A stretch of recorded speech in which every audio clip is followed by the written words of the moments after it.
pledge allegiance to the flag of the United States of America and to the republic for which it stands, one nation, under God, indivisible, with liberty and justice for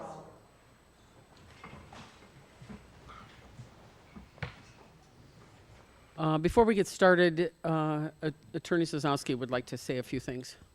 Yes, thank you, Mayor. Just wanted to note a couple of things for the record. As we've noticed, Aaron and myself, Attorney Zito and myself, have noticed with some of the most recent city council meetings. I just wanted to draw the council's attention to section 220.10 Rules of Council, and note that while we have not in the past strictly adhered to this, we may need to start looking at adhering to the rules of council in the future, primarily as it relates to assuring that we have quorum for purposes of necessary meetings like we unfortunately didn't have tonight for the Finance Committee of the Whole. The quorum section under rules of council is in subsection 8. And it states, at all meetings, a majority of all alderpersons elected shall constitute a quorum. In addition, there is a section entitled Frequency of Speaking, subsection 15, and it states, no member shall speak more than twice to the same general question, no more than once to a previous question without unanimous leave of council, nor more than once in any case until every member choosing to speak shall have spoken. In the past, I think that the city has not necessarily strictly adhered to that particular section under 15, frequency of speaking, but we have been contacted by members of council. When I say we, I mean Attorney Zito has been contacted by members of council just with some concerns about frequency of speaking as it relates to certain items and the overall length of the meeting and getting through agenda items. So we just ask council to review those, and if you have any questions, please feel free to direct those to myself or to Attorney Zito, but we do suggest that the council continue to adhere to the rules that have been adopted now for many, many, many years, dating back to 1977. So if anyone has any questions, happy to answer those, but just wanted to bring those to your attention. Thank you. Item number 1 is approval of the agenda, and just so you know, we do have executive session tonight. So is there a motion to approve the agenda? So move. Second. We have a motion made by Alderman Shadle, seconded by Alderman Parker. Madam Clerk, could you please take the roll? Parker, Aye. Stacy, Shadle, Aye. Sanders, Aye. Clem, and Simmons. The motion passes 6-0. And item number 2 is approval of the minutes from the regular meeting on October 21st, 2024. Is there a motion to approve? So move. Second. We have a motion made by Alderman Shadle, seconded by Alderman Parker. Madam Clerk, could you please take the roll? Parker, Aye. Stacy, Shadle, Aye. Sanders, Aye. Clem, and Simmons. Aye. The motion passes 6-0. And there were no public comments signed in, so we'll move on to item number 4, which is the consent agenda. The consent agenda is considered to be routine in nature and acted as one motion unless a member of council would like to have something removed for further discussion. Is there anything? Seeing none, the consent agenda consists of approving to receive and place on file the board and commission minutes from the Joint Review Board for the Lamb Road TIF District, November 8th, 2022, the Joint Review Board Downtown West Avenue, Meadows, and the Birchard Hills TIF Districts, November 8th, 2022, the Foreign Fire Board, August 8th, 2024, the Board of Fire and Police Commissioners, September 23rd and 24th. Also is the Greater Freeport Partnership monthly report dated October 2024. The approval of the finance bills payable in the total of $1,845,653.82, and the approval of payroll for pay period ending October 19th, 2024, in the total of $651,206.30. Is there a motion to approve? So move. Second. We have a motion made by Alderman Shadle, seconded by Alderman Parker. Madam Clerk, could you please take the roll? Parker, Aye. Stacy, Shadle, Aye. Sanders, Aye. Clem, and Simmons. Aye. And that motion passes 6-0. Item number 5 are some reappointments. Could you please read those? Darren Stekel to the Planning Commission, effective through October 31st, 2028. Andrea Schultz-Winter to the Planning Commission, effective through October 31st, 2028. Is there a motion to approve? So moved. Second. We have a motion made by Alderman Parker, seconded by Alderman Shadle. Discussion? Alderman Simmons. I feel as though this is a conflict of interest with Darren and Andrea both being on, or members, or how do I say it, employees of companies that we do business with, and this being the Planning Commission, sort of like a board. They shouldn't be part of that. They should report to that commission. So I'm confused at why they're on it and why we're reappointing them. Why would we? They're active members in the community. That's what commissions are. People that want to be involved in boards and commissions are just people that care about the community. So again, seeing as they are employed by companies that the city employs and does business with, that is in my eyes, that's a conflict of interest to have them on this planning commission. And it If should, I had to remove people on boards and commissions based on that, I wouldn't have that terrible many people. I mean, people are involved in many ways. So that's have- where that would. we have a substantial community of people that are qualified. And getting them to step up and serve is another thing. It's a big commitment. Alderman Sanders? Moving on that notion of the conflict of interest, it does illustrate a conflict of interest. Matter of fact, it's a direct conflict of interest. I don't know who's doing the appointment, but if someone is doing the appointment without the consent of the council, The mayor is. well, that's not supposed to be happening. But anyway, because that's something that is going on, it's got to immediately stop. No more appointing any business, profit organizations, or anything without the council's consent. You cannot appoint people to any position that directly becomes a conflict of interest to the community, and not only that, to the council. We're not talking about the administration, we're talking about the council. And for us to not be able to give the consent of hiring practices, we're gonna have to reevaluate how these things are done. We need to move forward with it because there's gotta be some recalibration. And you know what I mean when I say recalibration, because we had not had the privilege to get involved in the consent efforts of Darren Stekel, that is in direct correspondence with Fair and Graham, another organization. We got too many boards within that we don't have no say-so in certain matters, and that's got to stop. We're going to put a complaint in enforcing these rules so the city becomes compliant to the way order of the council, the administration of the city, the board of whoever they are, because we still haven't nailed that down. And that's one of the things that I want to address, and we need to move forward on those things. This is not going to lay down easy because it's going to be brought up on each matter or each council chamber meetings. We're going to make that a priority. That's an absolute thing that we want to talk about. It's a direct priority that that as council, we move forward to recognize and evaluate all of the things that I'm stipulating, and I have more. I'm not even at the tip of the iceberg. And we need to take a very good look at how we're doing things and how things are being done.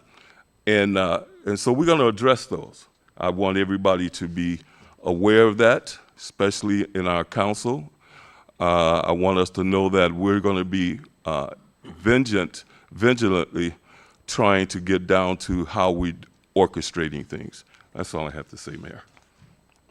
Mayor Miller, just to address some of the comments that have been made by council with regard to the appointments. So these appointments under item 5 are in fact recommendations by the mayor that then are placed on the agenda for council approval. So the council is to give advice and consent. That is the process. So the mayor makes the recommendation under the appointment process, and then the council gets to give advice and consent by way of voting on these 2 appointments.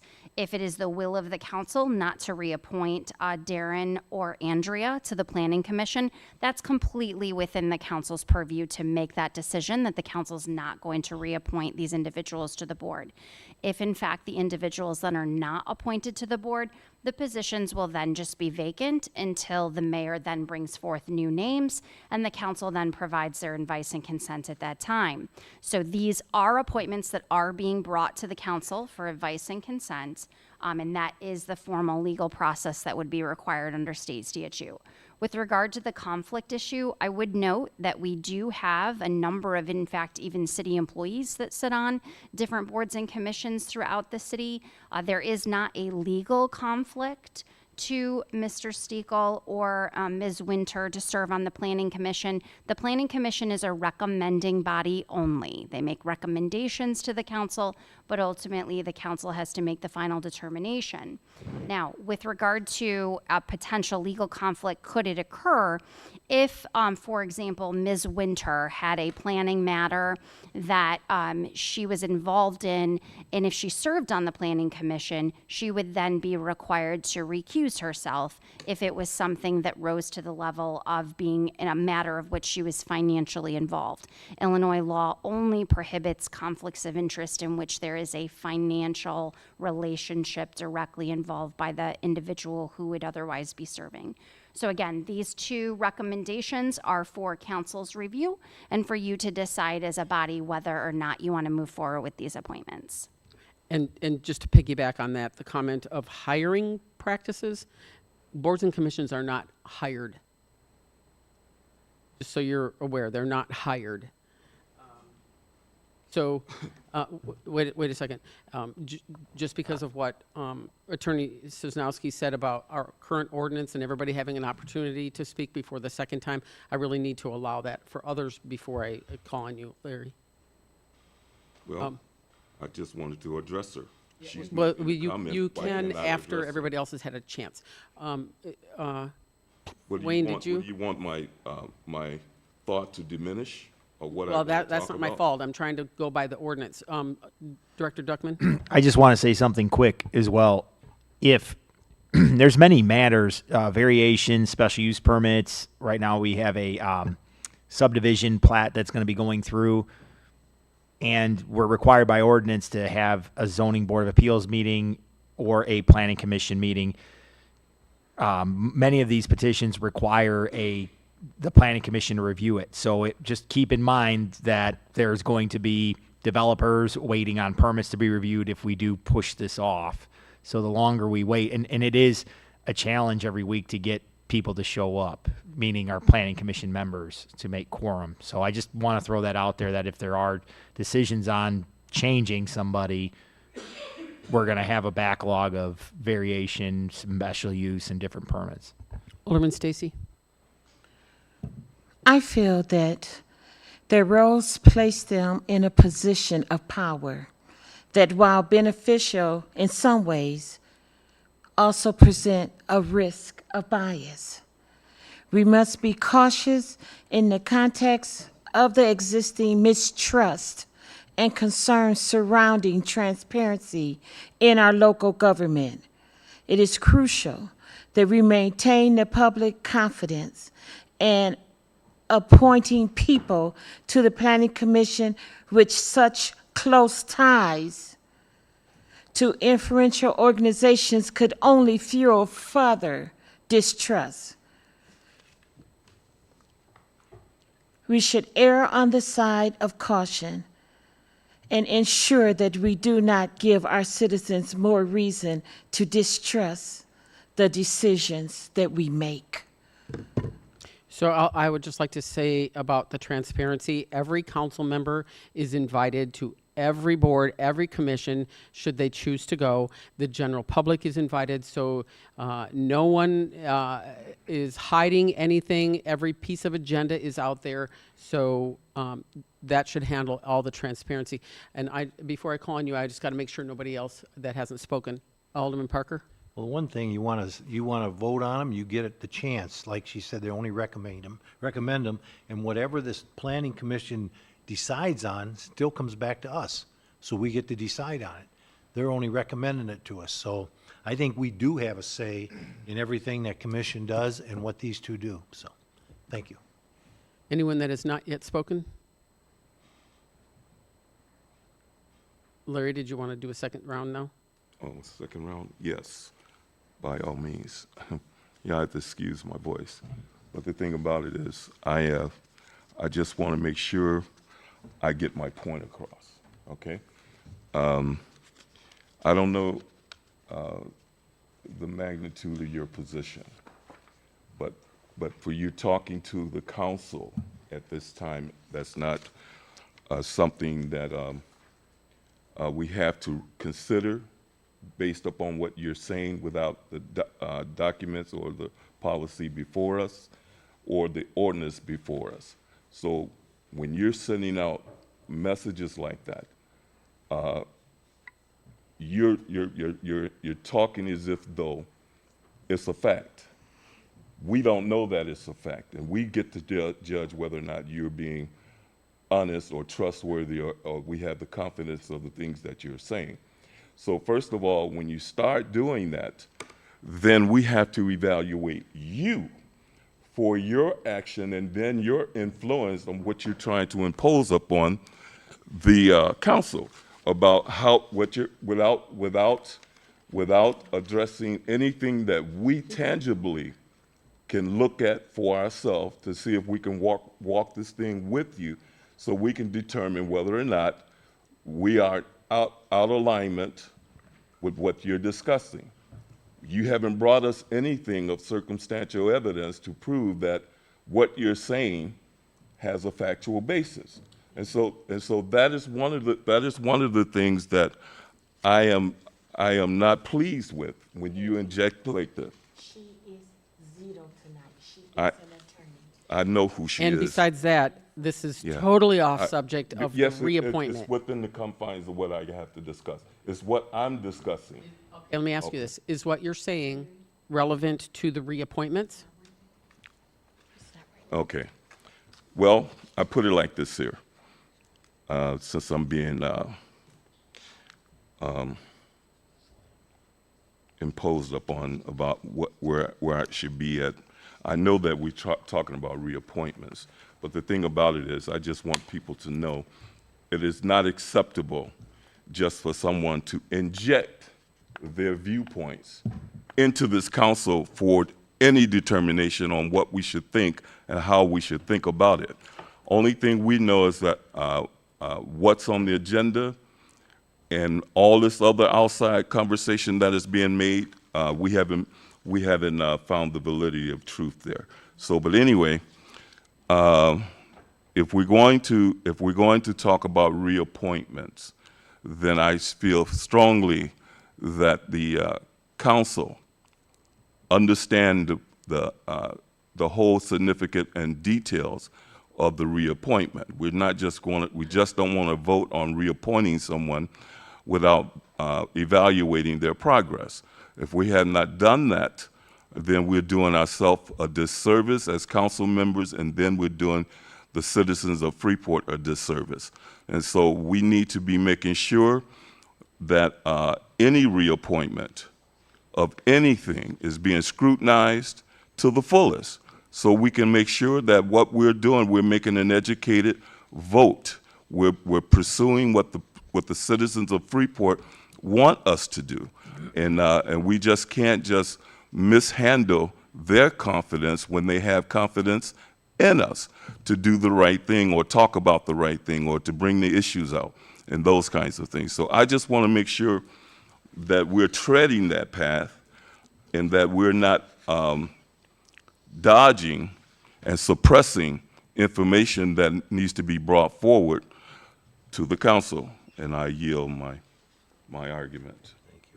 Is there any other discussion on the reappointments? Alderman Stacy. Alderman Parker, I understand how this process works. I've been at it a little over a year now. Madam Mayor, there's people out there willing and wanting to be on this committee. They're just not asked or invited to be. And the truth remains, to have our public work director, who's also involved with Fairgrounds, who does 95% of all the work here in the city, to have the head person of Greater Freeport Partnership.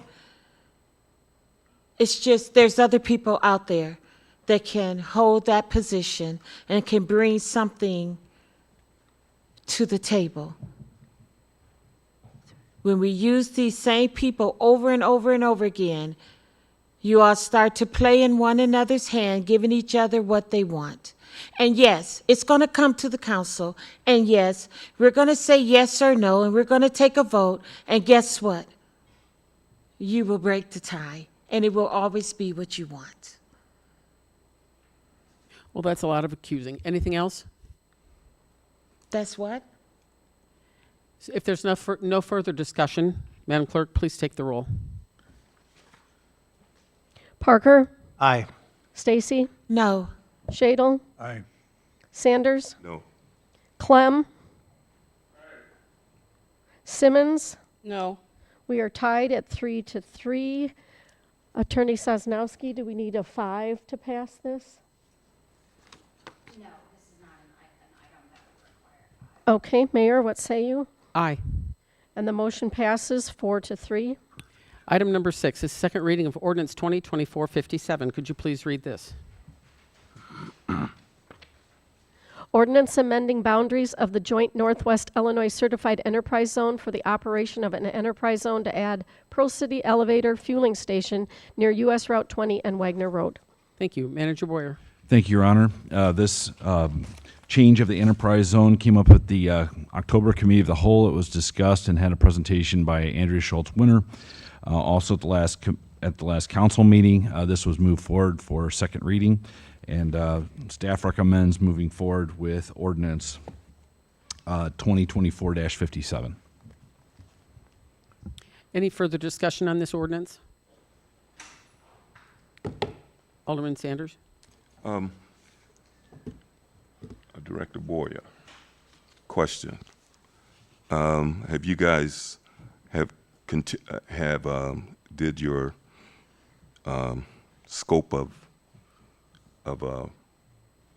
survey of all of this that is taking place in this particular sector? And then I want to ask you a question in regards to whether or not this is something that we made a discussion fully about this particular item.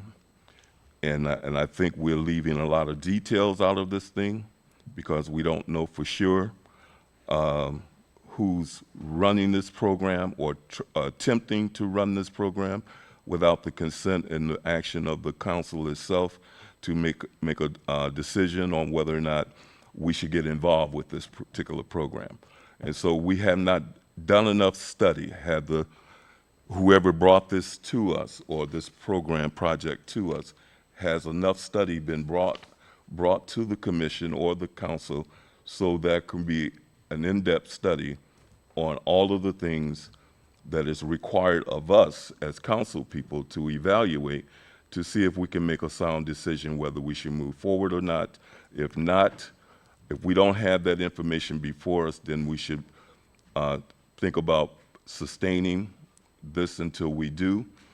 Put this on the back burner, move it out the way until we have absolutely done a complete study, because I have to know who's in place, who's running this project, and I have to know who's all involved in it, okay, and how we get to that point. I like to know all of those things, and I don't speak for everyone, but I'm just versing my own study and opinion about it, and I believe that we can get further down the road if I had more information, so I can make a conscious decision with it. Alderman Parker? Yes, this here's the thing we're doing for Pearl City Elevator, because they're in the enterprise zone. Down the road, we may have a project we want in Freeport, and they would have to approve it for us. So we don't want to cut our own throats by telling them no on this. So I think we need to move it forward, pass it, and let them get it going. My opinion. Manager Boyer, did you have something you wanted to say? Alderman Sanders, we have gone through all of this. It's essentially it's just adding 2 parcels in that exist in Lena to the enterprise zone that originally weren't incorporated. This isn't expanding the footprint of the enterprise zone, and there's many other communities that have to pass this as well. So my recommendation is to move forward with it. Alderman Stacy? Yes. Who is the TIF district that this is used for? It's not a TIF district, it's the enterprise zone. And the enterprise zone is made up of 8 different governing bodies. Village of Lena, Stevenson County, Joe Davis County, Hanover, Freeport, I'm missing some. Lena. Did you say Stevenson County? Stevenson County. There are several governing bodies that make up the enterprise zone. And so many of them have already passed this, and so that way they can get moving. It's no different than when we wanted to extend the Meadows Shopping Center into the enterprise zone. We had to get them to buy in and pass so that way we could extend the enterprise zone. So it's a give and take on multiple levels of government organizations. Anybody else have something before I call a second round of questions? Alderman Sanders, if you'd like to have your second opportunity. Yeah, Mayor, I noticed that you're very well versed in the activities of this particular project. And my thing is, since you're so versed into it, why isn't that the council is reverberating the things that you're talking about? That's what I'm evaluating. And all of the things that you know, council should know. You should not have the opportunity to sit before us and tell us the story of a project that I expect my city manager, my developers, and people of that nature to be giving us the whole concept of this whole project. I don't expect you to be sitting there in your chair trying to direct us in what's taking place. It is not your place to be telling us this, because we need to have this information before us. We don't need you to read off of whatever you're reading from or demonstrating from. We need to see that for ourselves, so we are not here in the council trying to wreck our brains on how did we get from A to B. And that's where we're at right now. So I just want to make sure that a complete evaluation study has been made, survey has been made. The things that you're talking about and discussing with council, that we have this literature before us. I don't see it, and I don't have it. Actually, you do. It's all in your packet. Okay, I well, read it off of the ordinance, just like you have the ability to do. And I didn't read a script. Yeah, but it doesn't allow me much time to sit here and trying to. Well, this is read. the second reading of this ordinance, so you've had a good several weeks to bring your questions before the council. Several weeks? Several weeks. This is the second ordinance. Okay. The second reading. So we're gonna move on to Alderman Stacy, your second one. Yes, the cost of this project is $4.5 million. Is it costing the city of Freeport anything? No. Okay, and it says that it will generate $5.6 million in property taxes. Is it bringing our city anything? You want my opinion on that? Boyer, yours, I don't care, whoever. I'm just asking, is it gonna bring anything into our city? Are we gonna reap any benefits from this project? Well, the benefits are many. I mean, it's about working together. They could have, all of those taxing bodies could have said something contrary when we wanted to extend our enterprise zone. What did they have to gain from us doing that? No different than what do we personally gain. It doesn't matter. It's about being a good partner. I don't know that they did or didn't, that's why I'm asking the question. Well, If there we've is ne- anything for us to gain. Well, we've had many enterprise amendments, and we've never had an issue. Manager Boyer.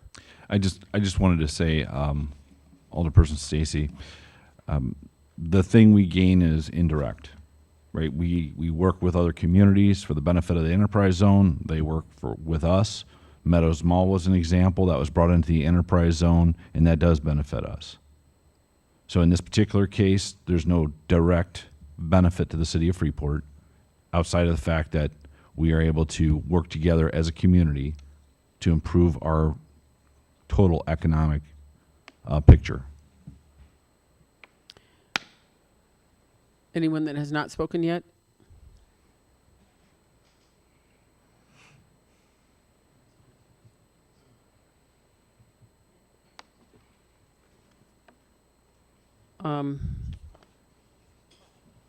If no one has anything further on their second, well, Alderman Sanders, you've spoken twice, and I'm trying to adhere to the rules that the council have.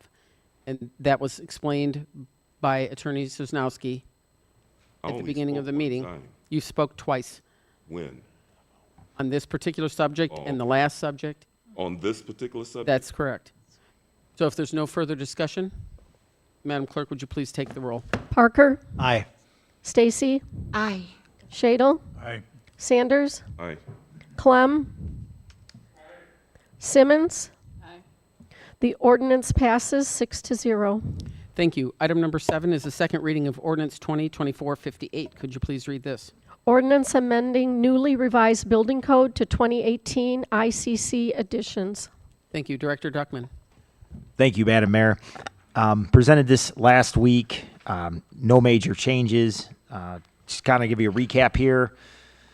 So the city of Freeport adopted the 2018 edition of the ICC building codes, and we did that back in August of this year. And in reviewing this recent ordinance, staff saw a few changes that they would like to make, mostly clerical. And based on that, in line with last week, staff's recommending amending chapters 14, 20, 26, 29, and 82 of our codified ordinances for the 2018 ICC building code additions. Thank you. Is there any further discussion on this ordinance? Madam Clerk, would you please take the roll? Parker, Aye. Stacy, Aye. Shadle, Aye. Sanders, Aye. Clem, and Simmons. And that ordinance passes 6-0. Thank you. Item number 8 is the second reading of ordinance 2024-59. Could you please read this? Ordinance approving 2 airport farm leases, one with the Kemple family and one with Dan Julius. Thank you. Manager Boyer. Thank you, Your Honor. Staff's been working on all the farm leases at the airport, and we would like to move forward on 2 of them, one with the Kemple family and one with the Julius's family. Both of the parcels are relatively small, but they make sense for their standpoint because they have contingent farmland. So staff is recommending moving these 2 farm leases or approval of these 2 farm leases. Discussion? Alderman Stacy? Yes, so this 481 is for the entire year? 481? Yes, that's 50? correct. Anyone else? Madam Clerk, please take the roll. Parker, Aye. Stacy, Aye. Shadle, Aye. Sanders, No. Clem, and Simmons. No. Attorney Sosnowski, do we need 5 on this one? Okay, the motion passes 4-2. Thank you. Item number 9 is the first reading of ordinance 2024-60. Could you please read this? Ordinance approving airport hangar M8 lease with David Hayes. Manager Boyer. Thank you, Your Honor. David Hayes is interested in renting hangar M8 at Albertus Airport. The agreement is for $165 per month. Staff recommends moving forward with the lease. Is there a motion to move ordinance 2024-60 onto the next regularly scheduled meeting? So move. We have a motion made by Alderman Clem, seconded by Alderman Shadle. Discussion on this ordinance? Alderman Stacy? Earlier this year, we had a discussion about all these hangars and the screwed up leases, if you will. And we were supposed to be able, as a council, to get a clean-cut lease to view and see that it was designed as it needed to be. And that has yet to happen. Yet, we continue to be given hangars lease to approve when the lease have not, to our knowledge, all the scribble and whatever on this have not even been, it's still redlined. What are we doing here? Are you addressing me? Yes, sir. At the request of the airport manager, we are enacting the new lease format at the end of the year. That was a request by the airport manager. So the new lease format will be approved and we'll discuss it. So why wasn't that brought to the council? That it's not going to be November, now it's going to be the end of the year? Well, it's essentially the first of the year where the new leases will take effect, so we'll approve. First of the year. Yes, the first of the year. The end of 2024, beginning of 2025, the new lease format will go into place, and then we'll approve those leases.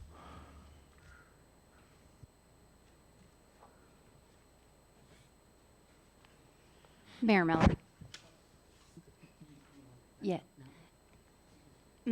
Yep, because it's going to apply to both. Okay, gotcha. I apologize. We need to go back to item number 8. The item did fail. I just pulled the statute. The requisite section is 11-76-1, and it states for leases, there does need to be, this power should be exercised by an ordinance passed by a 3/4 vote of the corporate authorities. And it's the corporate authorities of the city then holding office. So what that means is the corporate authorities as a whole, not the corporate authorities that happen to be present. It is the corporate authorities then holding office. So item 8 failed as it did not have the requisite number of votes to pass. It isn't even necessary to call the mayor's vote in this particular case because we would not be able to reach the number of votes needed. So item 8 failed. For item 9, council should be aware, it does require a 3/4 majority vote for passage. I apologize for being wrong the first time. I didn't have a second to pull the statute up right away, so I've got it up now, and I see that it's a 3/4 majority vote for both item 8 and item 9. So item 8 did fail. And so, are you saying that every council member needs to be present when there's an instance like this? No, but it does have to be 3/4 of the corporate authorities of the city then holding office. So you would have to have 6 voting in the affirmative Okay, in order for it to pass. gotcha.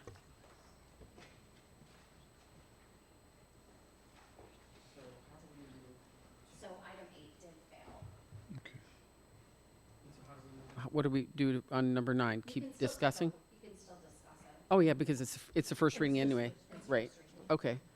Okay, so, was there more discussion on this particular Item. hangar? Yes. Okay. Alderman Sanders. We're talking about 2024-60. Is that the one we're referring to? Yes. Hangar M8. my question is,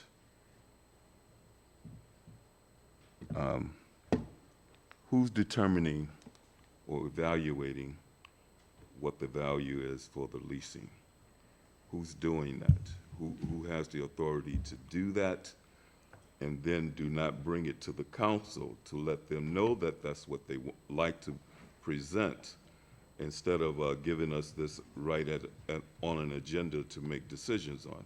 If we're not doing that, if that's not what we're doing, then why are we discussing this matter when we had not had an opportunity to discuss it as a whole?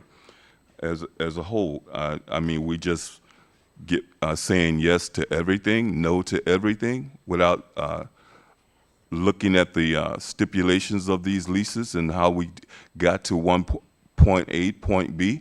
Is that what we're doing?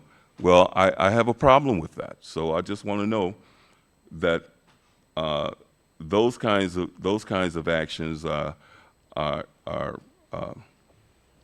not something that council should be put in considering when it comes to making sound decisions. And right now we're discussing something that is ready to be fired off to be not looked into, because $165 for a hangar. I'd like to understand what was the previous leases on this particular property. I do believe that the leases were set by council. Well, that's what I want to know. The council set those leases. So if you're wondering, that would be the council. Okay, did we sign off on that? Well, it would have been done, 2021. yeah. Okay, so we're going to move on to 2021. Alderman Before our Shadle. Okay, it's Did you have before our time, okay. I just want to mention that fact that these are governed by, the amounts are governed by an ordinance, and it's been discussed several times on the floor in the past. That was before our time. 2021 Yeah, that's what they was said. before our time. This topic has been discussed. Yeah, several the topic of how the numbers have arrived, we've talked about that before, but you are correct. Those specific numbers were set in 21 as far as what those leases are. So you obviously weren't sat in that seat in 21, but we've talked about how that comes about several times. Just before you, is there anybody that hasn't spoken yet that would like to? Then Alderman Stacy? Yes, we have talked about it. However, we did not make any decisions on the cost. But I understand the cost. I don't have a problem with the cost. I'll even say I agree with the cost. But the bigger picture here is that this gentleman is already in that hangar as of, was it October 11th? Yes. So, do this need a 3/3 vote to pass? Yes. But the person is already in there before it even came to the council. He's been in there since October 11th. It came to the council today. And this is the things that keep happening that has to stop. Now, do we make the customer, the one who's in need of, the ones who's paying, suffer? That's not fair either. And let's say he came on the spot, he wanted it, this one was open, so he got it. The very next council meeting, that should have been in our face. Not today. Because now we don't have 3/4 vote even available for it to pass. But it's already happening, so it done passed. Yeah, we have 6 people here. Manager Boyer?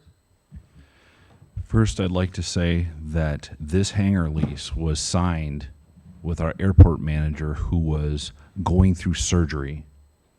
So she moved forward so this person could get into a hangar And we did not receive this at City Hall until she was well enough to come bring it to us. We are simply approving a hangar lease for $165 a month as prescribed by ordinance. We are working on the farm leases as requested by council. We are bringing all of the leases before council, and we will give council the updated hangar rates when we have an opportunity to get that data collected. So I am a little bit incensed that I am being accused of something here that is not correct.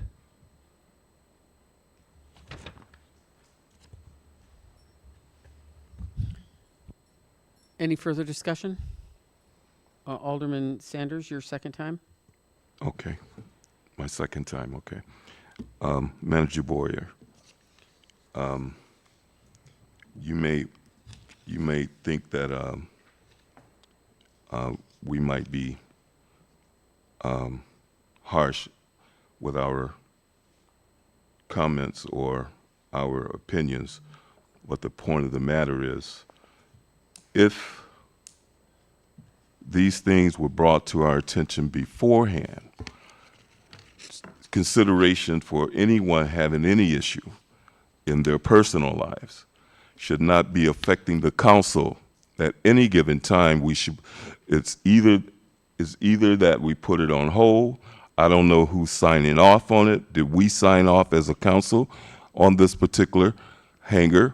I understand you're saying that the airport manager or whatever has signed off on this hangar. But did council, the city hall, did we sign off on this issue or this hangar or this lease? I don't know. That's the reason why the question is being asked. So, if you can explain that to us, then we can move forward. Sure. I'd be happy to. Did you sign? I'm not asking you. I'm answering. No, Did we I'm sign? not asking. I have the floor. I have the floor. Did we sign off? Why you have the floor? Did we? Why? Because I'm the chair. I don't care if you are the chair. That doesn't. You need to mean- stop talking, that and I'm means- answering your You question. need to stop talking, because you cannot interject. when I'm going to ask you I'm to be speaking quiet. to someone. You've had your 2 times of speaking. Look, I'm speaking You to someone. asked I if- asked the question. I'm looking for an answer. If you asked, did we sign off? We meaning the council. Yeah, That's you're what not this council. is. No, that's what this is. We are bringing you this ordinance in the first reading. It goes to second reading, and then that's your sign off when you vote yes. That's how it works. That's how it's worked since you sat in the seat. But we're still in discussion. What are you talking about? We're still. Is there talking anything about- else that someone would like to bring up before we move on? Yeah, see, that's what I'm talking about. that Because very you've already thing had that 2 you're times to saying talk. And what you're doing. Please And stop you need talking. to stop it. You need to stop talking. You are out of order and you need to quit. Well, as far as I'm concerned. Mary. Okay, so you we're out going to of move order. on to, we already have a motion on the floor to move this ordinance forward, so it will be on the next council meeting. So we'll move on to item number 10, which is the adoption of resolution 2024-112. Madam Clerk, could you please read this? Resolution to authorize an amendment to intergovernmental agreement for the operation of an enterprise zone to add Pearl City Elevator Fueling Station near US Route 20 and Wagner Road. Thank you. Manager Boyer. Thank you, Your Honor. So just moments ago, we approved the ordinance amending the boundaries, and this resolution authorizes the amendment for the intergovernmental agreement for the operation of the enterprise zone. So this is essentially a 2-step process. The first is we authorize it through the ordinance, and then through the resolution, we enact it. Staff recommends moving forward with Resolution 2024-112. Thank you. Is there a motion to adopt? Second. We have a motion made by Alderman Parker, seconded by Alderman Shadle. Discussion.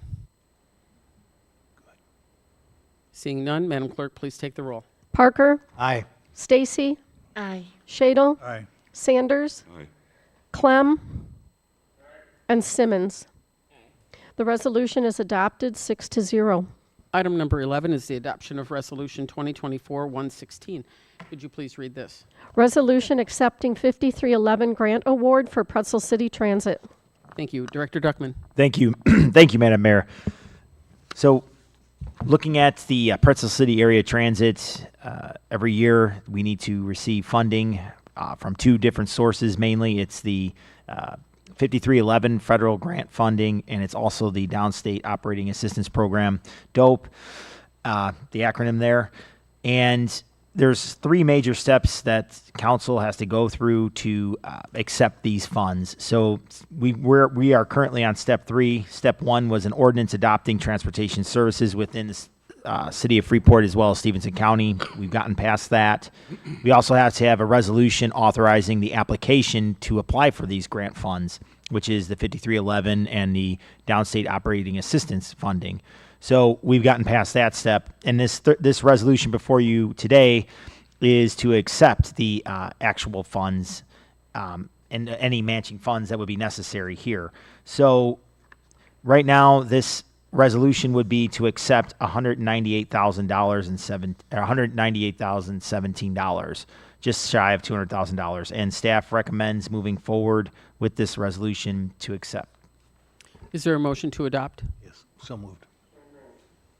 We have a motion made by Alderman Parker, seconded by Alderman Clem. Discussion on the resolution? Seeing none, Madam Clerk, would you please take the roll? Parker, Aye. Stacy, Aye. Shadle, Aye. Sanders, Aye. Clem, and Simmons. Aye. This resolution is adopted 6-0. Item number 12 is the adoption of Resolution 2024-117. Could you please read this? Resolution approving an intergovernmental agreement with Stevenson County regarding sharing the cost of an electronic ticketing system. Thank you. Chief Schenberger? Thank you. Excuse me.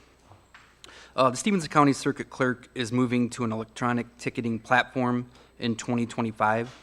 Staff from the Freeport Police Department, the Stevenson County Sheriff's Office, and Stevenson County Circuit Clerk's Office evaluated two platforms, DigiTicket and Quicket. After evaluating both, the agencies determined that Quicket would be the best fit for the law enforcement agencies in Stevenson County and has an overall lower cost. There have been proven benefits for law enforcement to utilize electronic ticketing systems. Some of the benefits include the following: an improved efficiency and use of time for officers by using less time detaining motorists on traffic stops.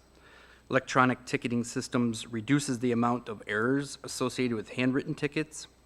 Electronic ticketing systems streamline the citation process and demands less time for clerical staff to process citations compared to paper citations. And after the initial investment, moving to an electronic ticketing system could be more cost-effective when factoring in the cost of paper citations and the decrease in manpower hours for officers and clerical staff.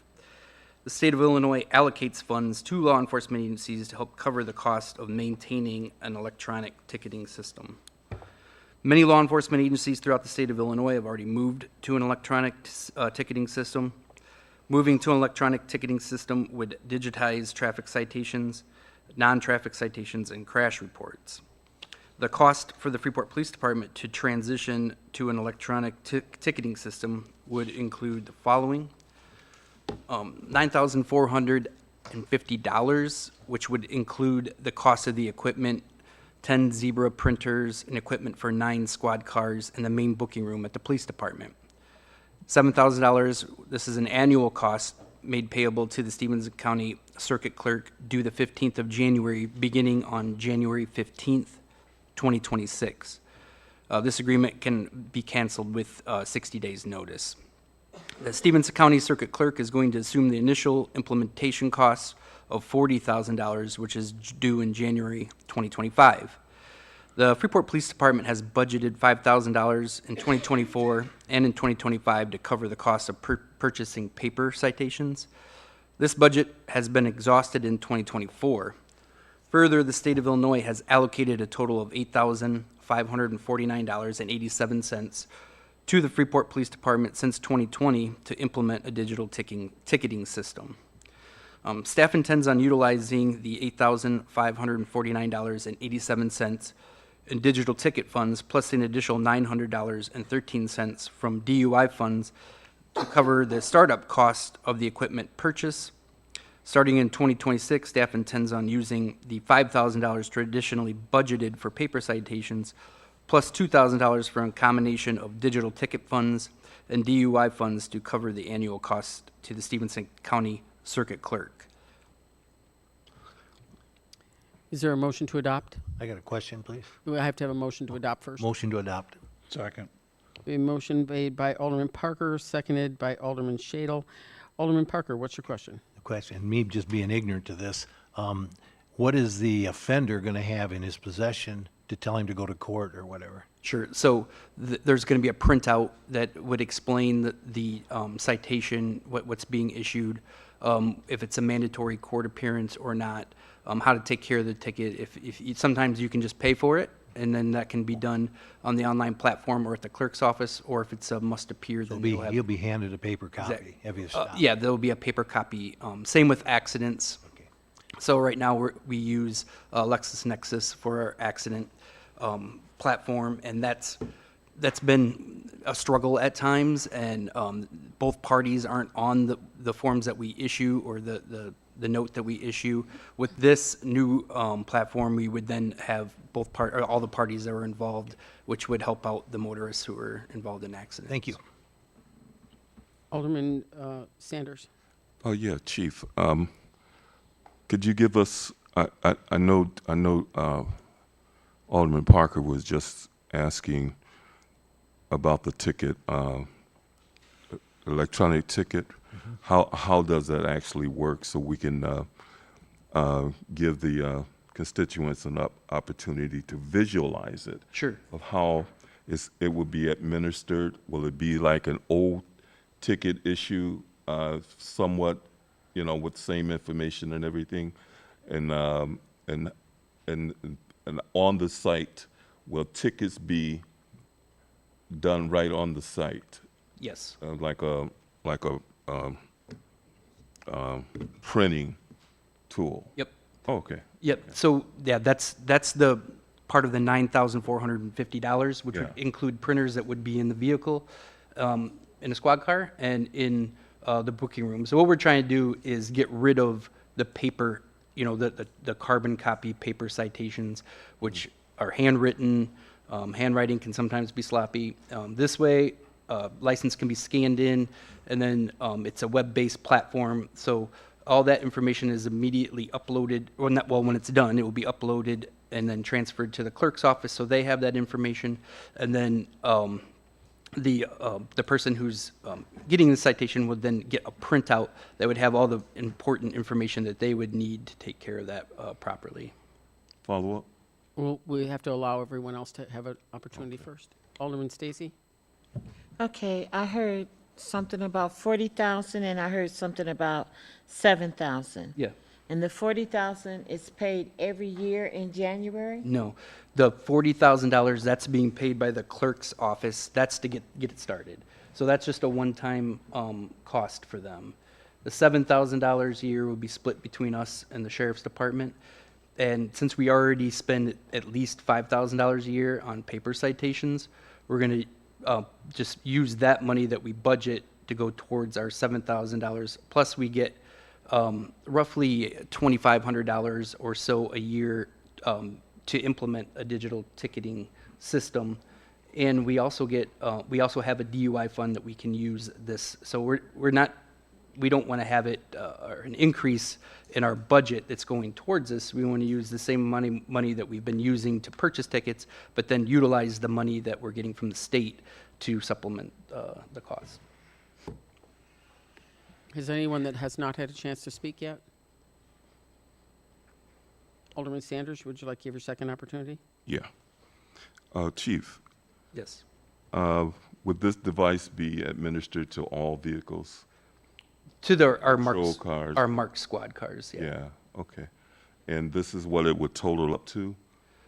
Yeah, the 9,450, Yeah. that's for the printers to go in the squad cars. So, and then we'll have one in our main booking room. Okay. All right, thank you. Alderman Stacy? Yes. I understand that the 9,450 is for the actual supplies Correct. for all 9 squad cars. Mm-hmm. But what is the fee, the yearly? $7,000. So every year is 7,000? Correct. And will this 9,450 even get us through a year of supplies? Yes, I mean, that that includes the printers to get things started. It also includes the paper. Yeah, there'll be more additional costs with paper and stuff, but we can, like I said, we can utilize the digital ticket money that we get from the state, as well as the money that we get from into our DUI fund. So then that way we're not taking or asking for more in our budget. We can utilize those monies to help pay for the system. But every year, the city would have to pay that $7,000. Correct. Any other first time? The others have used up both of their spots. So if there's no further discussion, Madam Clerk, Parker? would you like me Aye. to ask for council to have, it needs a unanimous vote for you to speak again, Larry. Do you want me to do that? Yeah. That's that's a new ordinance, right? No, actually, it's an ordinance that's been in place for a long, long time. It's just, We have not used it. right. And so we are using our ordinances correctly. That's our goal. Okay. So did you want me to call for a unanimous vote, or are we moving on? Well, no. I can do it another time. Okay. So there's no further discussion. Madam Clerk, would you please take the roll? Parker? Aye. Stacy?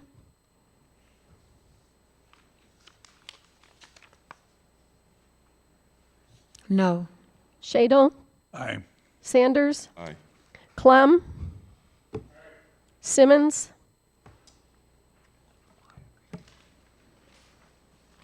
Aye. The motion passes 5-1. Item number 13 is the adoption of resolution, I'm sorry. Oh, yeah. The adoption of resolution 2024-118. Could you please read this? Resolution approving electrical supply agreement with a supplier to be determined tomorrow, or tonight yet, for downtown streetlights for 3 locations. Thank you. Manager Boyer? Thank you, Your Honor. Every so often, we have electrical aggregation contracts come up for council for approval. Tonight, we have one such contract coming to expiration, and we need to renew it. We've looked at the bids from Constellation, Dynergy, AEP, and MC2. These are all electrical aggregators. And the Constellation numbers are coming in low, but city staff would request staff allow us to engage in an aggregator contract for the lowest rate tomorrow when the rates come out. So staff asked council to move forward with allowing staff to sign for that aggregator contract. Is there a motion to adopt? So move. Is there a second? Second. We have a motion on the floor made by Alderman Sanders, made by Alderman Shadle, seconded by Alderman Sanders. Further discussion? Can we just have a minute to look at this? Okay. Go ahead. Mayor, these are example numbers that came out today. Tomorrow they'll be different. In addition, we will be moving forward with the 24-month column due to the fact that it'll help us line up the other aggregator contracts at a similar time period for next in 2026, so that when they all expire, they'll be expiring around the same amount of time, and we can be more efficient about doing these kind of contracts in the future. Alderman Sanders? Are we doing, according to this discussion that I'm reading, are we following through with comparisons on this, Yes. on this item? Mhm. What we're doing? If there's no further discussion, Madam Clerk, please take the roll. Parker? Aye. Stacy? Aye. Shadle? Aye. Sanders? Aye. Clem? And Simmons. All about it before I came. The resolution is adopted 6-0. Item number 14 is approval of the bid. Can you read this, please? Bid opening on October 24th, CD 010-2024 for rehabilitation of single home at 1010 South Adams. Thank you. Director Duckman. Thank you, Madam Mayor. So the city of Freeport, as we know, has been awarded the Community Development Block Grant, Housing Rehabilitation. We've been awarded $550,000, where $64,000 is allocated to our grant administration, and nearly $500,000 goes into the rehabilitation of homes. On October 24th, we had a bid opening for rehabilitation services of 1010 South Adams Avenue. We received one bid in the amount of $48,225 by CMM and Associates. The scope of work has a few highlights. This property owner will be receiving a new furnace, a new hot water heater, a new central air conditioning unit. They will have their gutters replaced, which includes gutter guards for the leaves, and the entire house will be painted. So staff recommends issuing a contract to CMM and Associates in the amount of $48,225. Is there a motion to approve? So move. So move. We have a motion made by Alderman Shadle, seconded by Alderman Sanders. Discussion. Alderman Sanders. How does one qualify to have their home rehabilitated, and where do they get the information, and how do they go through the process? It's closed now. It's closed It's now? closed now. So, and this was a 2021 grant. Okay. And right now we're at the point of implementing the people who applied back in 2021. So right now there is no applications. We do not have a current grant open for this. Follow?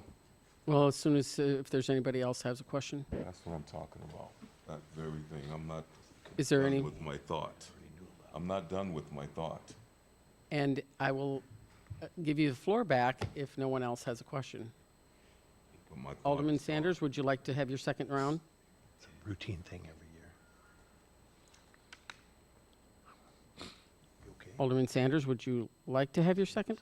Because no one else is, Yeah, I would probably like to have a third too, but, you know, you're disqualifying me at that point. But anyway, I done damn near forgot what I was gonna say now. See, that's what I'm talking about. That well, I very can't help thing. what the ordinance says, Larry. Yeah, I Get your understand. thoughts together. I'm trying to get used to it. I'll get back with you. I'll make contact with you later. All right. If there's no further discussion, Madam Clerk, please take the roll. Parker, Aye. Stacy, Aye. Shadle, Aye. Sanders, Aye. Clem, and Simmons. Aye. The motion passes 6-0. Next, if it's acceptable to the council, I'd like to deviate from the agenda just for a moment to allow Chairman Helms to do a short presentation. Are we okay with that? Yes. Well, I would have put it on, but I didn't know his time frame of when he'd be here. Well, So I guess we could have it a vote if we need to. no, it's not on the agenda. Who wants to talk? I didn't catch. He wants to give a 2 minutes of a presentation. Is it acceptable? No, we following rules, we following rules. Madam Clerk, would you please take the roll? I have a question. Sure. So it says, you know, that we take a vote if a council member says no, it's not on the agenda? Where do it say you could just take a vote like that? Well, it's like anything else that someone would just want to come and just say something kind to us for once. Mayor, Go ahead. we could cover this item under agenda item number 19, which is just after the reports of department heads, manager's report, and mayor's report. Anyone can speak during public comments, so the individual could speak under item number 19.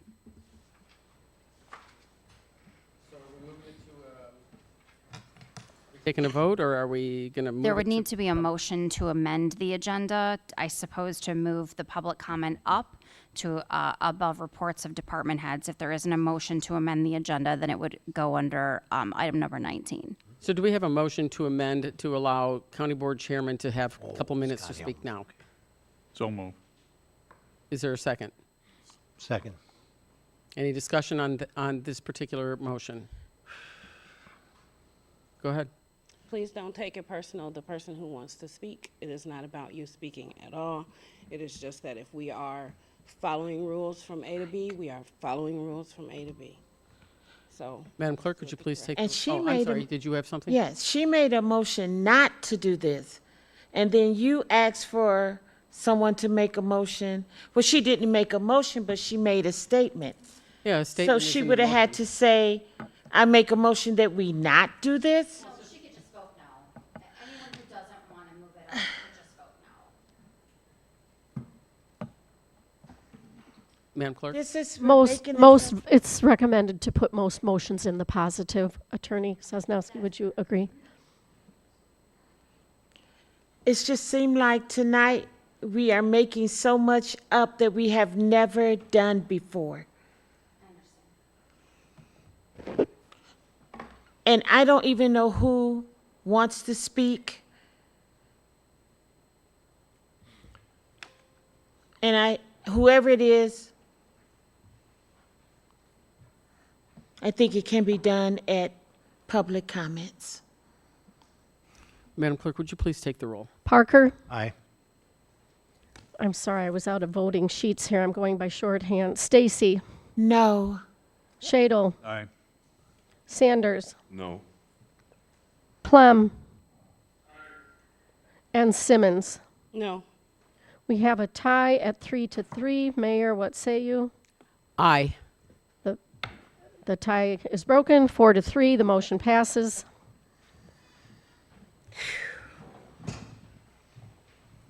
Figures. Mayor Miller, council members, thank you very much. For those of you who don't know who I am, my name is Scott Helms. I am the Stevens County Chairman of the Board. From 2005 to 2013, I sat in, I think that spot right there, different building. I have a unique perspective of serving on the Freeport City Council as well as the county board. And in that time, it was not lost on me how little the city and the county worked together. Collaboration was virtually non-existent. When I was elected to the county board in 2016, it continued. So when I became chairman of the board 2 years ago, I vowed to make sure that this county worked lock in step with the city of Freeport, as exactly half of our board resides within the city of Freeport. And it's critically important that we all work together and find areas of commonality to make sure that the citizens of this county are treated fairly and correctly. As soon as I became chairman, I notified the mayor that I had a strong intent of making sure that the county worked for crime suppression with the city of Freeport, which we've been very successful at so far, and as economic development. And again, through Greater Freeport Partnership, I feel we've done a reasonably good job with that. To the credit of the mayor, she found another item of collaboration, which was Locust Avenue here in Freeport, and the complete renovation of that project using county funds, $500,000 worth.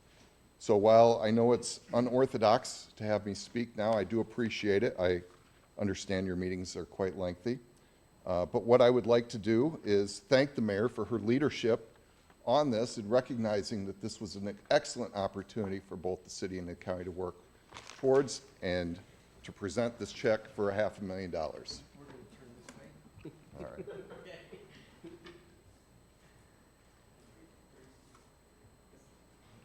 Thank you, Mayor. Appreciate your leadership very much. The city's lucky to have you. Well, thank you very much.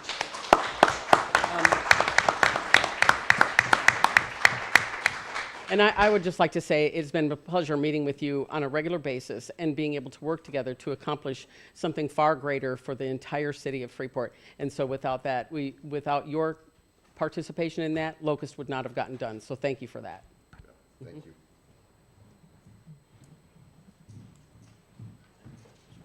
$500,000, that's good.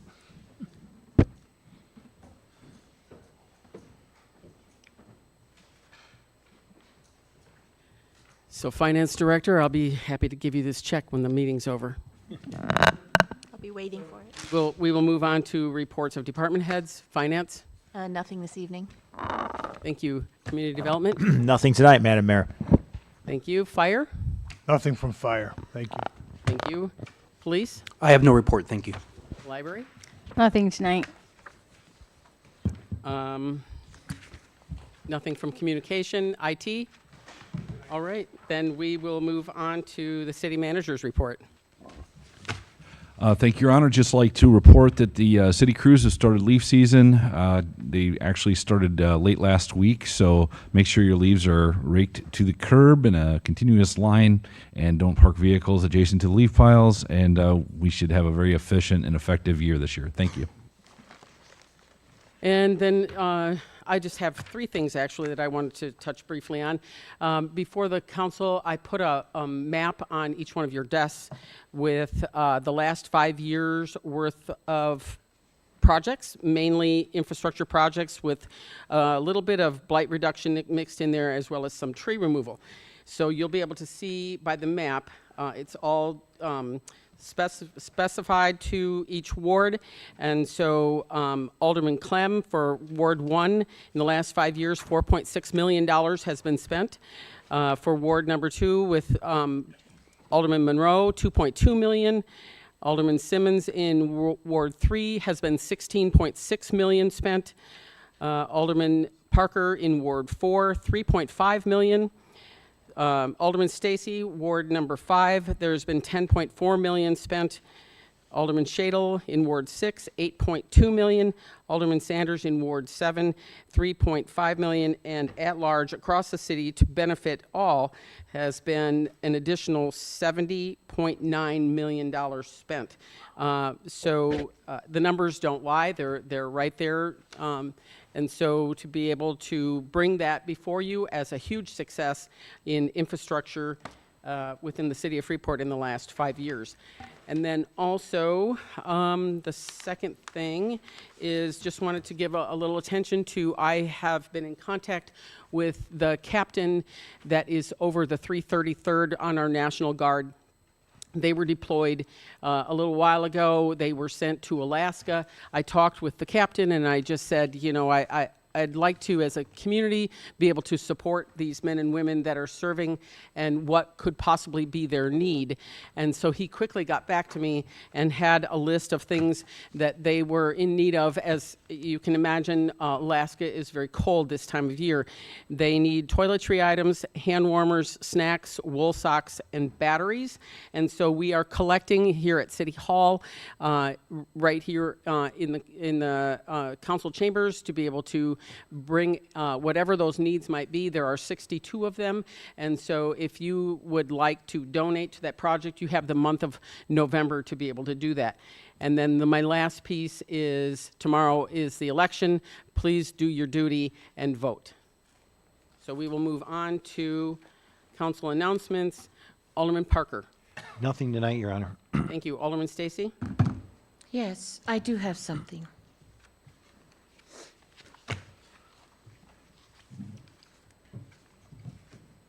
Last week, I sent an email to Director Richter, and I had 4 questions. How many bank accounts does the city currently have? The answer was 30. What is the total of all these accounts? The answer was 183 million. Do we have an Illinois Fund commingle account? The answer was yes. If so, how much is in that account? And the answer is 27 million. In April 2019, memorandum from City Treasurer Randy Bukis to then City Manager Laurel Crow states that the city had 45 accounts that they reduced to 41. In that same 2019 memorandum, the total dollars amount in those 41 accounts was $78 million. As of October 2024, we have 30 banks account, and the total of those accounts are $183 million. This is an increase of $105 million collected over the past 5 years. The average out to be $21 million of tax revenue collected by the city per year. Councilmen, I've been receiving questions from our constituents.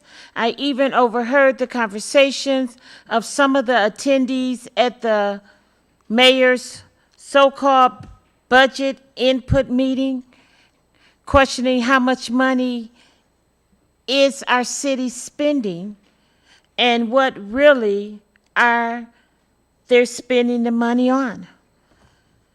This leads me to a comment by Alderman Monroe, who I wish was here, at our last council meeting when he said, I asked this question a couple of years ago. Where did all the money go over the last 30 years? And I never got an answer.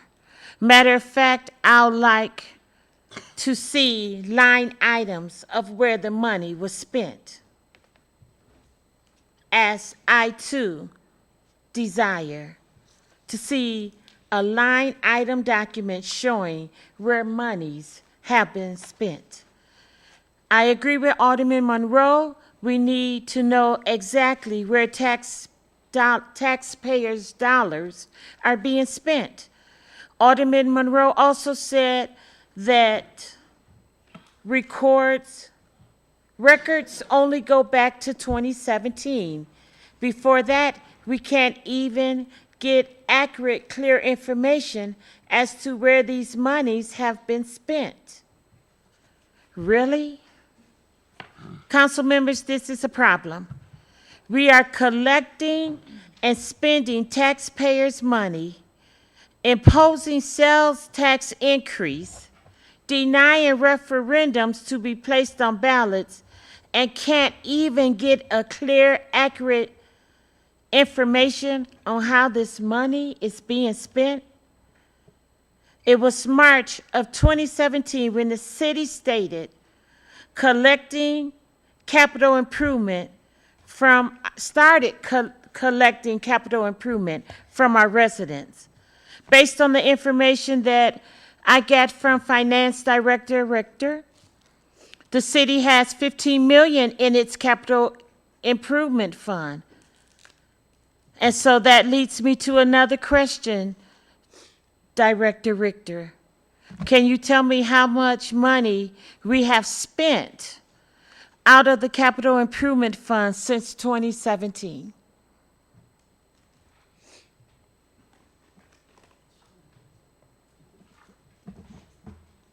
Would you like to get back to her? I could tell her right now. Okay. Please and thank you. Alderperson Stacy, I really wish you would have asked me prior to this meeting what exactly these accounts are. Because $61 million is fire pension and $55 million is police pension, which you can't touch. As far as the CIP funds, I have an Excel spreadsheet that I'd be happy to send to you that details every dollar that went into the CIP fund and went out. Please contact me at any time. I'd be happy to sit down and meet with you, as I have not met with you. Alderman Shadle? I'm not done. Council, in order for us and taxpayers to gain a full understanding as to where their tax dollars are being spent, I feel it is necessary for this council to request a forensic audit to be conducted, starting with the Capital Improvement Fund. The range of the audit should be from March 1st, 2017 through December 31st, 2024. This is the only way that we will get the truth of how tax dollars are being spent. Truth be told, the hidden agenda, the lies, they must stop. I will be bringing this recommendation before the council for approval in January 2025.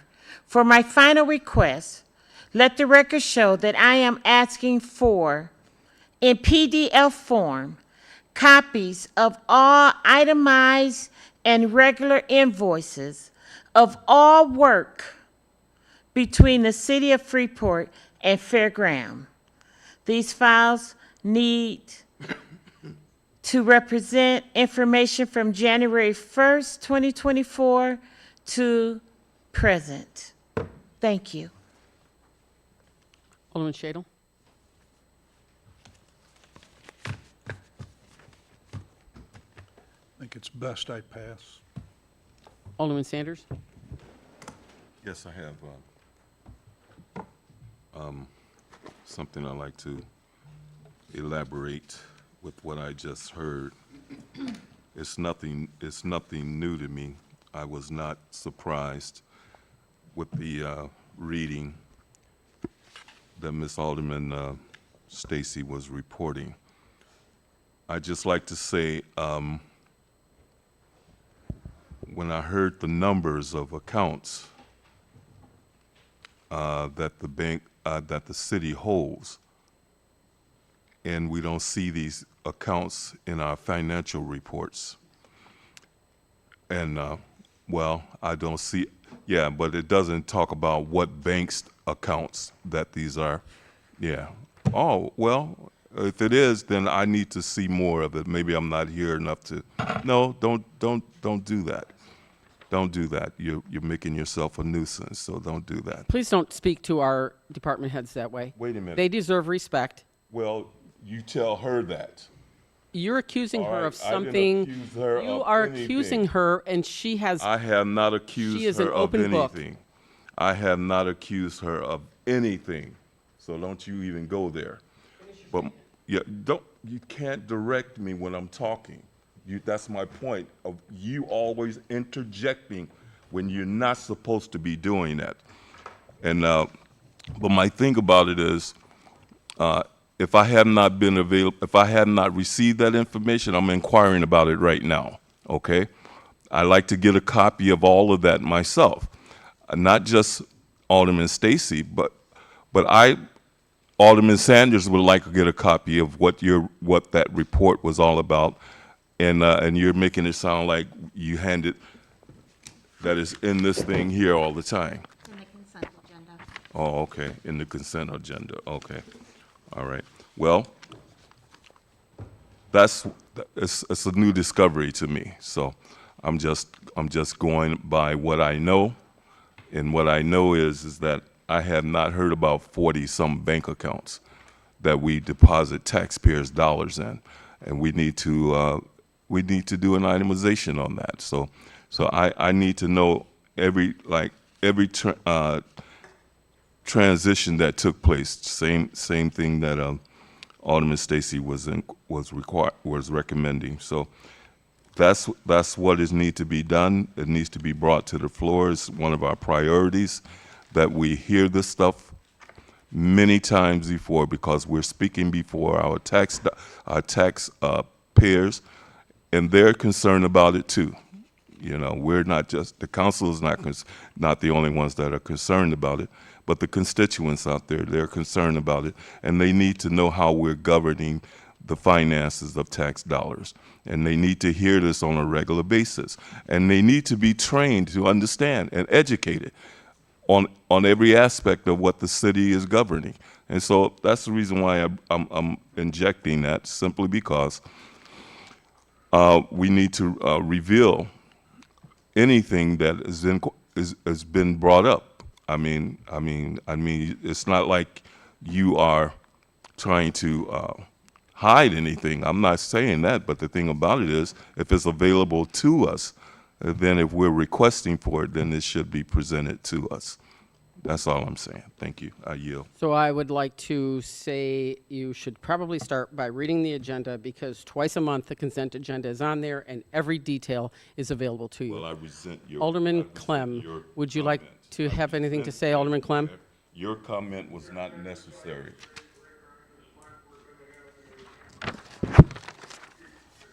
Tell you.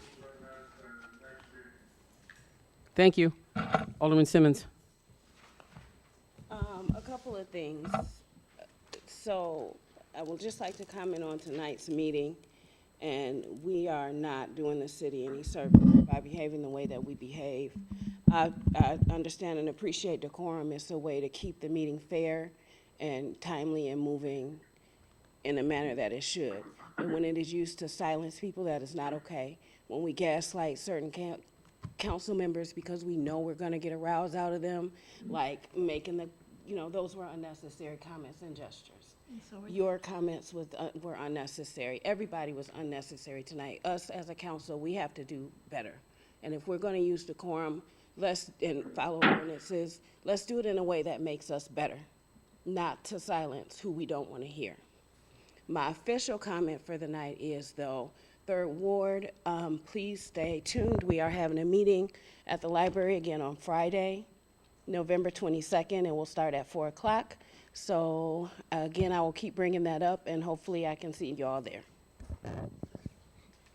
Then that concludes council announcements, public comments. Go ahead.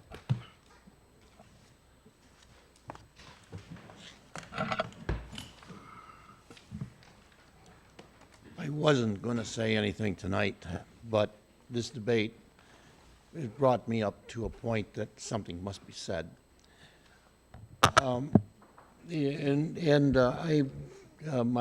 My ward is Stacy, and we talked a little bit before, and I did mention that the $173 million is a portion of the police and pension funds.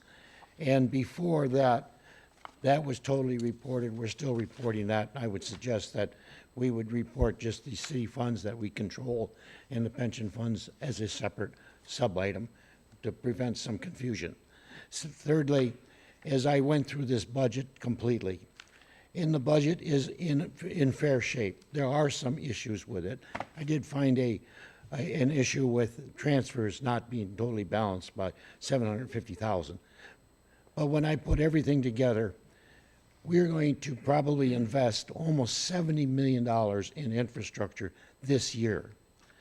We have the ability to do that based upon this sheet that was presented by the city manager. And it is all entirely possible. We might have to go through this capitalization listing to see and prioritize it to determine what comes first and how fast it can come so that we can actually maintain our cash flow. When it's all said and done, we're going to start off with, in our governmental funds, a little over $41 million. We will end up with $34 million after it's said and done, with the loans, the grants, and the difference between that, we're going to be investing and reducing our fund reserves by $7.8 million. All of this is possible if we work together and make it all happen. She's doing a pretty good job. I had been able to take all of the documents, bring them into a system, model it, and I can produce reports in many different formats, which is what we probably don't have available here at the city, unfortunately. But having said that, I'm optimistic moving forward. I will be in the hospital for a couple of weeks, so I won't be at the next meeting. That's why I presented this today. And what happens after I get out, maybe it won't even matter where we go in the budget. One other final thing on the budget, and I'll get out of it. Property taxes. You're probably not interested in raising that. And I looked at it. Mr. Margalla, your time is up. I live with 63 feet of road, which is Mr. Margalla, your maintained time by has the, exceeded. by the state. People have. Mr. Margalla, your 466 time has exceeded. Thank you. Okay. Is there any other public comments? Tommy?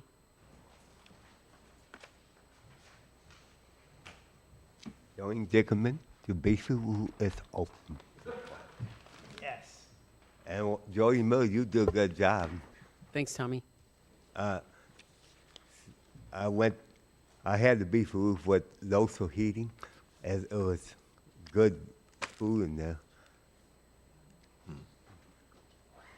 Thank you, Tommy. Is there any other public comments this evening? Yes, ma'am.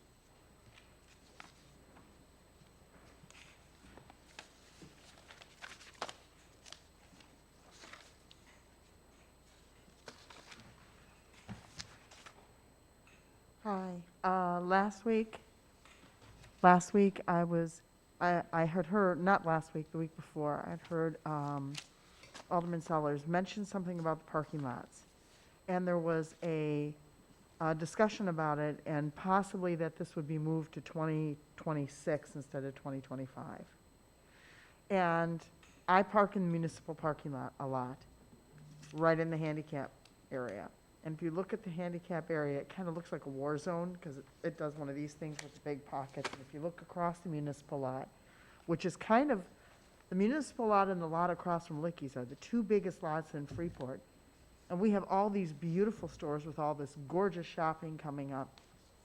And we have divots that are the size of a car in the handicap parking area, as well as other places. And I remember Alderman Sellers saying that she twisted her ankle in one over across from Licky's. So rather than waiting until maybe 2026, if you could possibly look at that budget item and see if those parking lots, especially the municipal lot where you have the Stewart Center and all these beautiful buildings to shop in, it's our prize. It's our huge parking lot. To come out of a car and twist your ankle in a pothole isn't fun. So if we could possibly think of that for 2025 instead of pushing it off until 2026. That was the only thing I was asking. I actually took pictures. I was going to show you a picture, but I didn't know how to do that. So if you want to see them, I have them. But thank you very much. I appreciate this. Are there any other public comments this evening? Seeing none, Madam Clerk, could you please read item number 20? We have executive session pursuant to 5 ILCS 120/2C2, collective negotiating matters between the public body and its employees or their representatives, or deliberations concerning salary schedules for one or more classes of employees. Is there a motion to enter into executive session? So moved. Is there a second? Second. We have a motion made by Shadle, seconded by Parker. Madam Clerk, would you please take the roll? Parker? Aye. Stacy? Aye. Shadle? Aye. Sanders? Aye. Clem?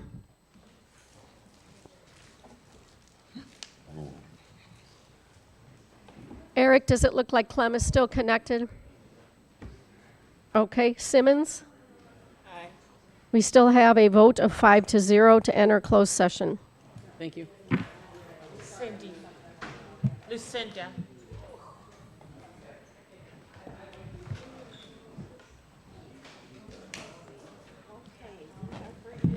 Thank you very much.